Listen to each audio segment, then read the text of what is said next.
Hey there, I'm Brooke Oliphant with Rise Up Coaching. I hear from orthodontists and treatment coordinators all the time that they just don't have enough leads. We can't make conversion goals or production goals or start numbers, or we're going backwards, and it's all because of the leads. Now, I'm not saying I don't want you to have a full consult calendar, because I do. I want your phone to be ringing. But here's the thing. If we're putting the cart before the horse, if your systems internally are inefficient and old school and holding you back, then you're wasting a lot of money kind of misallocating. You're not understanding the process effectively. So what I would like to challenge is that while leads are important, we have other things we need to work on and fix and modernize first, so that you can actually capitalize on your leads and dial in your processes so that you are healthy financially. Now, grab the resource that's in the comments below, because it is a roadmap to your elevated new patient experience. Give it to your treatment coordinator. This will help you optimize conversion and increase revenue moment one. So go ahead and grab that and start implementing right away. So a little bit more about Rise Up Coaching, my consultancy. We partner with practices to strategically elevate treatment coordinator sales confidence with proven strategy that boosts case acceptance. This really digs into the art and science of communication. We help you transform your new patient experience into a decision-focused journey. My friends, there's a big difference between a consultation that sends someone home to think about it and make a decision at the dining room table, and a consultation that achieves same-day case acceptance. So our partnership with practices is designed to customize your growth solutions to truly align with your unique vision. Every practice is different. It's what I love about the orthodontic industry. There's no two practices, no two doctors, no two teams that are identical. So what Rise Up Coaching does is not copy, paste, plug and play. It's not just take this script or pick and choose and we're hoping for the best for you. This is a true partnership that is an extension of your team. We learn who you are, what you need, what are your unique pain points, and then we make changes on purpose with strategy and intention. I don't want you to change just to change. I want it to be with reason, and then to be completely supported. Now, why do we need to change at all? It's because today's consumer has different expectations than yesterday's consumer. We are being pointed in a direction of modernization because of how people are shopping. And then we provide expert training and insights and implementation support, everything that you need to support your practice rising up. So, my guess is that you're feeling overwhelmed, that you are discouraged by the decline in consumer confidence, that competition is noisy and it's heavy and it's stressing you out, and that the reality that today's shopper, orthodontic future patient, is shopping around a lot more than ever before. These are all things that are heavy. I get it. I'm not here to diminish those things. They are truths about what's happening, but what are we going to do about it? Because if you are making excuses and justifications to help you sleep at night, hopefully you're getting a good night's sleep, but it's not actually healthy for your business. It's not pointing you in the right direction. So you probably think that you need more leads. Let's just throw more money at ad spend and generate more leads. But is your position and your practice and your processes actually designed to be attractive to today's consumer? Are you capitalizing on your ad spend and actually converting leads to scheduled appointments in a healthy way? Or is this a massive leaky bucket that is creating additional stress? Let's talk about a typical $2.5 million a year practice when our exam scheduled percentage isn't dialed in and our conversion rate is industry average. You're going to need a significant amount of leads, over 1,200, so that at 70% lead to exam scheduled, we've got 875 consults on the calendar for the year. Now, is that something that one treatment coordinator can handle, or do we need 1.5 or 2 treatment coordinators to handle that workload? So now you may have an elevated employment cost to be in this scenario, which again is driving down revenue. Industry statistics show us that 20% go into observation, growth and guidance specialist, treatment not recommended. So now if we're going to recommend treatment to 700 patients and then convert at 60% conversion, which is the top end of industry average in the orthodontic industry today, then you're starting 420 patients, which gets us to that $2.5 million a year production practice with a marketing spend of somewhere between $250K to $625K. Okay, now there's a big range because it depends on what you're doing and your market and your area. But if this seems a little bit close to home for you, let's talk about what it looks like when we optimize this. So this is the exact same annual revenue, but we're going to need fewer leads because we're going to elevate the exams scheduled. Okay, 85% of those are going to get scheduled. So fewer leads are necessary because we're going to optimize lead to scheduled. We're going to send the same percentage into observation. We're going to recommend treatment to fewer patients because we're seeing fewer patients, but we're going to start the same number of patients because we're also going to increase our conversion rate. Rise Up Coaching private clients have an 80% or greater conversion rate. Treatment coordinators with Rise Up Coaching are the top 1% of the industry, and it's because we are designing and implementing and executing a new patient experience that is intended to motivate decision making, that it's a on-purpose meeting of minds. Okay, so by accomplishing that, you are now spending significantly less in marketing, but we're also seeing the number of exams that is probably manageable, easily manageable by one treatment coordinator. So you've got an employment cost and an employee experience that is more manageable while also being more just dialed in. Like, let's not waste time and money and energy. Let's not chase people in follow-ups. Like, let's do all of these areas on purpose very well. So bottom line here is that by improving your internal training, your scheduling and intake process, and your conversion rate, then your practice achieves the same 2.5 million revenue while spending 40% less on marketing. So you're making more by working smarter, not harder. Now, if you'd like to scale, and I helped a practice scale from 2.4 million to over 4 million in maybe an 18-month window of time. Like, it was pretty quick how we were able to grow, but it was by dialing this in, by having an 85 to 90% annual conversion rate, by having a great intake process, a really high consult show up rate. All of the things had to be on point to achieve that, but it was also manageable as one treatment coordinator. So there's a lot of opportunity to scale, but you need to dial in the internal process first before you can look at scaling. So we optimize revenue and capitalize on our leads by fixing the internal systems and elevating customer service before increasing ad spend. Now, let's talk about what's true. The decline in consumer confidence is requiring that we do things differently. We are at an all-time low in consumer confidence. And so what are we going to do about it?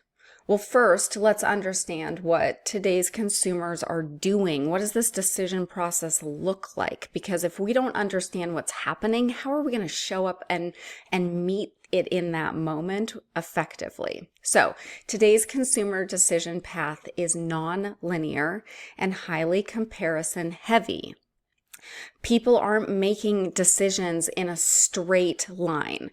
Google calls it the messy middle, where shoppers are going in loops of exploration and evaluation before choosing. We're seeing this in orthodontics. Treatment coordinators are talking about consultations coming in, and it's their third, fourth, or fifth opinion, and they still don't even know as a consumer when they're going to stop shopping and make a decision. So this is true. Let's not try and avoid it or gloss over it or sweep it under the rug. We need to meet this moment face to face. Healthcare consumers are researching and comparing. So statistics are showing us that 44% research providers before booking, and those who research are going to 2 to 3 providers before deciding. So this means that even if one of your shoppers, one of your new patients has been referred by a dentist or a trusted family member or friend, they are still doing their own research before taking that first step. So let's assume that your new patient is going to attend 2, 3, or 4 consultations, and that all of those are going to be positive experiences. Orthodontics is a cool industry. Everyone likes what they're doing, and they do a decent job of delivering a happy, positive, friendly experience. So what are you going to do to actually set yourself apart? Like, consider that. If it's fun and friendly and easy and happy, and it's going to be a decent experience at every place, and we know that consumers are shopping around, what actually makes you different? Friendly and smiley is not the answer here. Your power play is to create an intentional new patient experience that truly differentiates your practice from your competition, that exceeds expectations, and that guides decision making. This requires confidence. This requires on-purpose choreography. If you are leaving anything to chance, it is not always going as well as you hope, wish, or think. So, to be successful in today's consumer landscape, treatment coordinators must be a conversion specialist, a relationship builder, and a guide to same-day decision making. The reason why we need to focus so much on the same-day commitment, this isn't treatment, let's differentiate. Same-day contract, same-day exchange of money, that's the goal of the treatment coordinator. And here's the reason for it. As soon as a patient leaves, conversion drops 20 to 50%. If you are in the follow-up business, you will never be a peak converting top 1% orthodontic practice. It's not possible. So, same-day contract and same-day treatment, 100% annual retention of those patients statistically. If we do same-day contract and schedule to come back and get started, it's 98.6% annual retention. So we're going to lose the less than 2% a year to buyer's remorse, changing their mind, or going and doing business elsewhere. So this is a fantastic data point. This is where I want you to live. Now, what I see happen a lot in practices, because treatment coordinators aren't trained to guide the process, they're not asking effectively, your new patient experience isn't intended to lead toward the same day commitment, whatever. There's lots of ways that we can do this wrong. There's also a lot of ways that we can do it well. But for whatever reason, I see that a patient says, yeah, sounds good. And the treatment coordinator's default is perfect. Let's get you scheduled to come back. You can sign at the same time that you start treatment. We're losing 20% of those patients off the top. You have given them an opportunity to change their mind, continue shopping around, do whatever, prioritize something else in their life. So that points us back to the reason why we need that same day commitment, and then we can schedule them to come back and get started. But I'm not fully discouraging this category, because it still has an important power play in the process if we can't achieve that same day commitment. So schedule them to come back. Use the data, use the numbers and statistics in your favor when it's necessary. But we don't want to skip this and say if we didn't achieve same day commitment, then they're just a pending, that we're not going to schedule them for anything. We'll just drop them into our follow-up protocol, because we're losing more than 50% of those people. They're never coming back. This is expensive. So when you talk about investing in lead generation and investing in the process and protocol of getting those leads scheduled, and then the team members and the experience, the time and the resources to deliver a new patient consultation, simply to send that many people into the black hole of pending follow-up and they're never coming back, that's expensive. So dialing this in becomes incredibly important for being healthy financially. Now, another thing that we really need to work on with treatment coordinators and doctors, the whole team needs to be on this page, but especially everyone who is touching the new patient experience, is that helping is selling. So I hear so much from orthodontists and treatment coordinators, oh, we don't want to be pushy, we don't want to be salesy, like we're just here to help people. I agree. You're here to help people. They have electively sought out to schedule a meeting with you to identify whether they want to do business with you or not, because they personally, as a consumer, would like a specialist to guide their treatment. Okay, so help them by selling them the solution, the service, the end result that they are looking for, because they cannot be a patient until they are first a buyer. So we are helping by selling because we must convert our shoppers into buyers before they become the new patient. This is incredibly important. This is the foundation of everything else. You have to own this, not tiptoe around it, but embrace it so that the rest can fall into place. My peak converting treatment coordinators are proactive leaders. They are problem solvers. They are emotionally intelligent. They are self-accountable. They are coachable. They are creative. They are confident. They are driven. This isn't like, oh, the treatment coordinator has to be really chatty and can make friends with everyone and is like a very bubbly, outgoing personality. Not necessarily. Less is more in the consultation. We need to create space and opportunity for the consumer to speak, for them to process, for them to digest, for them to share. It needs to be an experience that is for and about them. So I want to tell you, treatment coordination is not a one size fits all. This works in lots of personalities. It's by really capitalizing on your personality, understanding your own limiting beliefs, and then stepping into the space with authenticity and intention to meet the consumer in their moment and deliver the kind of experience necessary to guide decision making. So why does it matter so much that TCs improve their style and approach? Well, our consumer is different. The way the world works now is different. And so what we did a year ago, 3 years ago, 5 years ago, it's not serving the practice or the economy or your goals in the way that it used to. One of my doctors said it very well. Said the orthodontic treatment coordinator is a very specialized position with unique demands requiring specific skills. Gone are the days where your TC just takes the order and does the paperwork for your starts. And I'm seeing that this still exists in practices all day, every day, where the treatment coordinator is maybe responsible for records, is answering basic questions, reviewing the health history, maybe going through a questionnaire to help prep the doctor, and then presents the fees. But in all ways, that is so base level that it puts a lot of pressure on the doctor to essentially be the treatment coordinator and the doctor. In those scenarios, doctors are often spending a lot of time in the consultation. And if the design of the business and the clinical flow doesn't allow for that, your conversion rate is likely very low. So for all of these reasons, we need our treatment coordinator to be a highly effective assistant to the doctor and an advocate for the patient in decision making.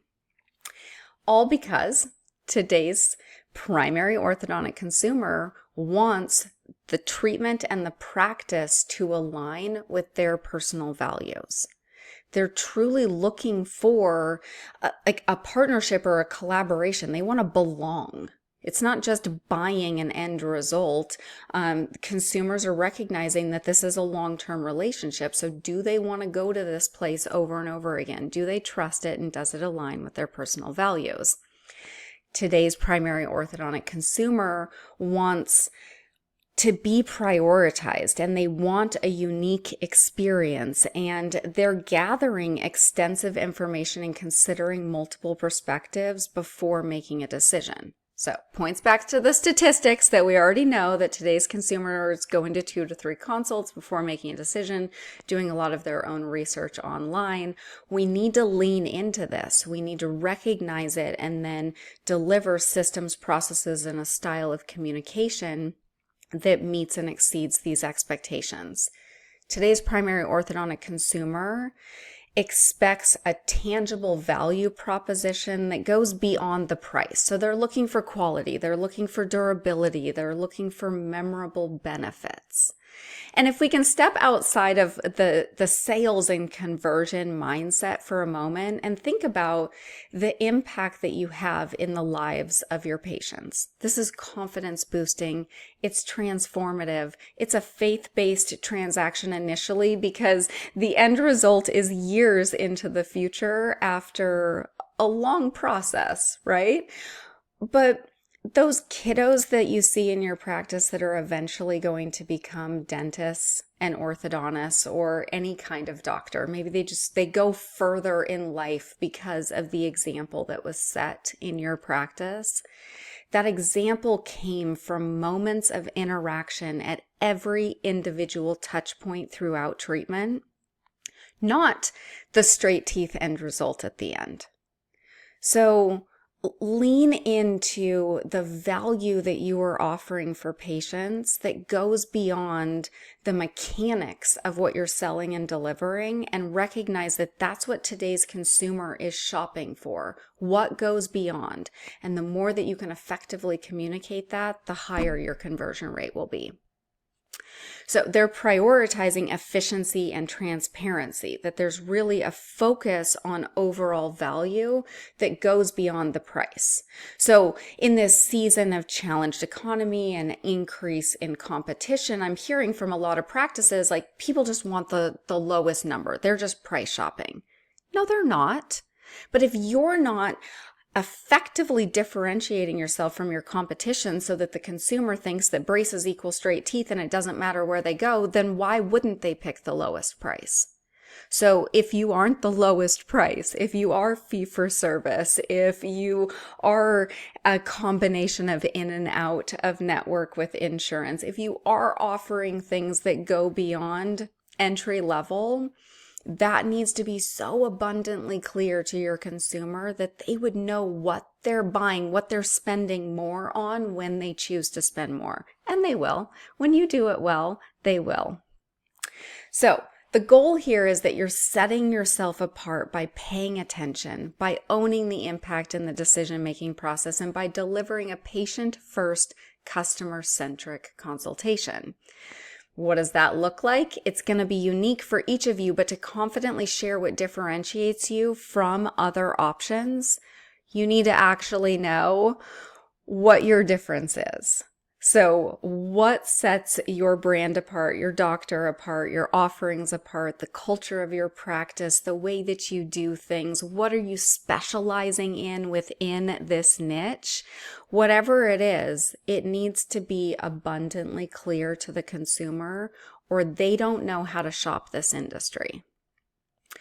Now, the flip side of that is that paradox of choice is overwhelming. Today's consumer is tired of making decisions. We are constantly marketed to life is busy, life is noisy. So your consultation can't be a menu of options. Here's all of the things that are amazing and special about us. So I know I was just talking to you what differentiates you, what makes you special, but that's not a presentation speech that every single consult hears delivered in the exact same way. I'm not talking about scripting something where you're trying to fit consumers into your box. The experience needs to be simple. Less is more. It needs to be for and about the consumer. So you need to confidently know all of the things that differentiate you, but then you need to be asking really great questions of your shoppers to understand what it is that they want and need to get to that point of decision making, and then provide the information about your practice and about your doctor and about your offerings and about your end result and your style, all the things, in a way that is specific to the wants, needs, fears, insecurities, and end result goal of each patient individually. It needs to be custom so that they get to that place of confident decision making. If it is a menu, if it is too much choice, it will overwhelm them, and the natural retreat is to go home and think about it because you just can't think anymore. So let's go back to that messy middle. Our patients, wherever they're at their starting point, whatever research they've done, whatever they believe, want, confused about, That's their starting moment.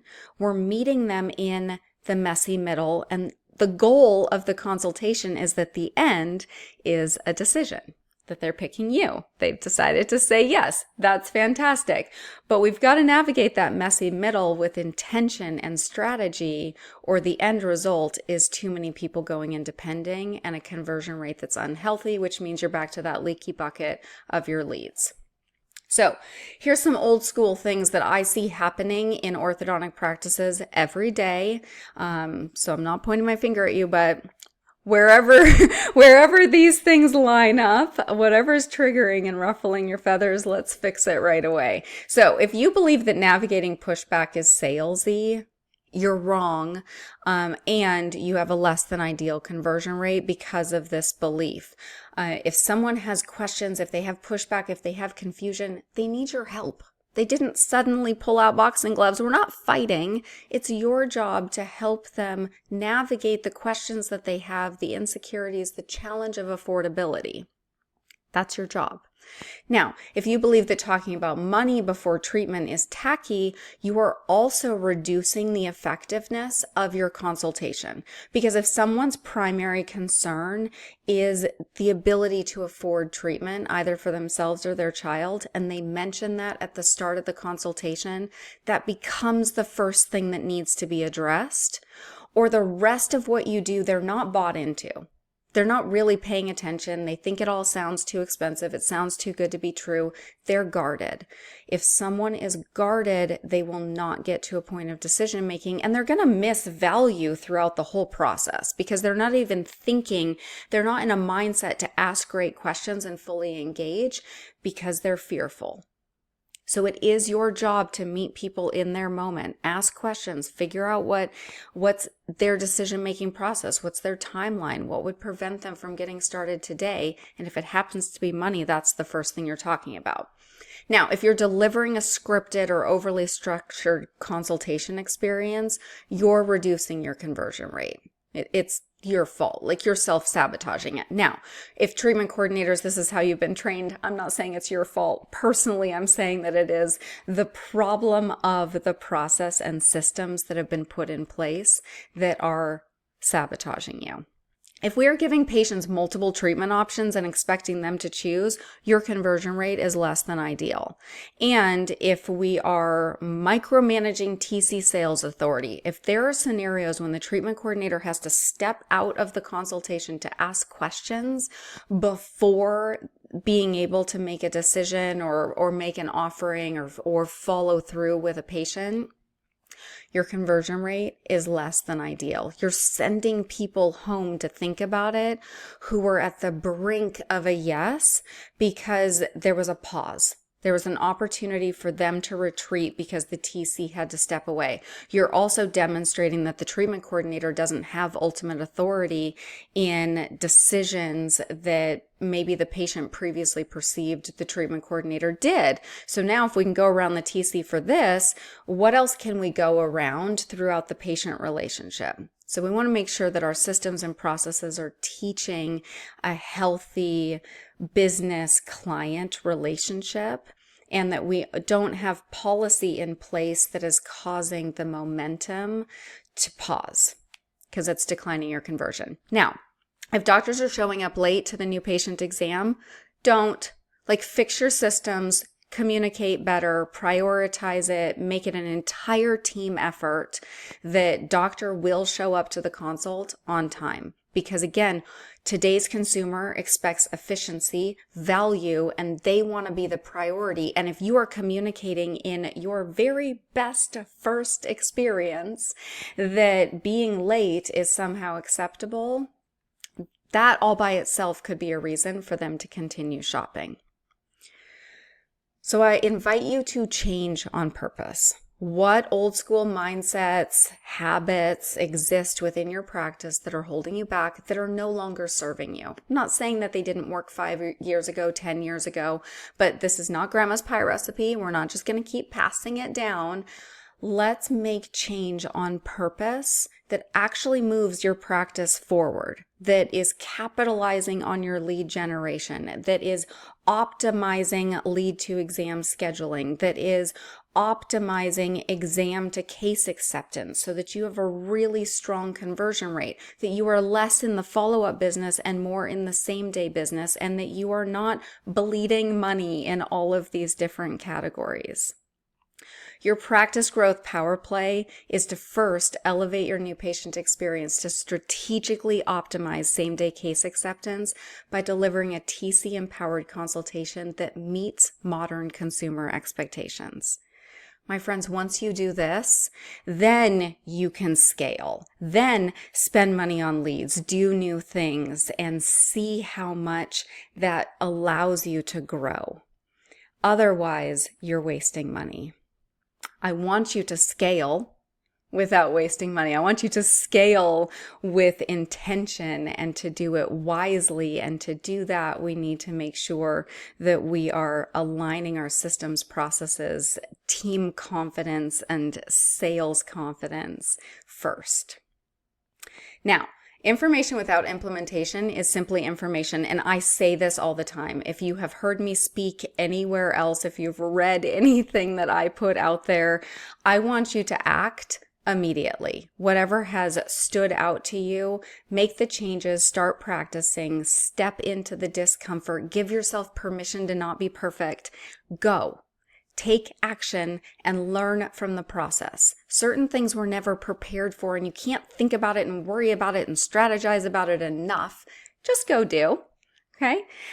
You're going to experience so much more success. You're going to go further faster by implementing quickly. And if you would like help with all of this, because again, what I hear from practices all the time is that they're not sure what to change and what to leave the same, and how do we actually motivate this? And there's a lot of different team member personalities, and frankly, the train's moving full speed ahead while you're trying to make changes. All of that can come with overwhelm, it can come with indecision, and if you don't know what to prioritize first, second, and third, then sometimes it stalls, even with the best of intention. So the Rise Up Coaching advantage is customized one-on-one advisory that trains your team and improves your systems and makes changes with strategy and intention, and we guarantee your next level success. So no risk in partnering with Rise Up Coaching. Schedule your discovery call so that we can talk about your unique needs and pain points and goals and objectives, and what's the lifestyle balance that's desired between practice and all of the other goals and dreams that you have. Let's line it all up together so that it's working very well for you. Again, the goal here is to work smarter, not harder. So again, my name is Brooke Oliphant with Rise Up Coaching. Thank you for staying here with me. If you didn't already, make sure to download the resource. Start working as a team right away on how to capitalize on your scheduling, your intake, and your new patient process so that you have the ability to grow in a way that is healthy while optimizing your money-making potential.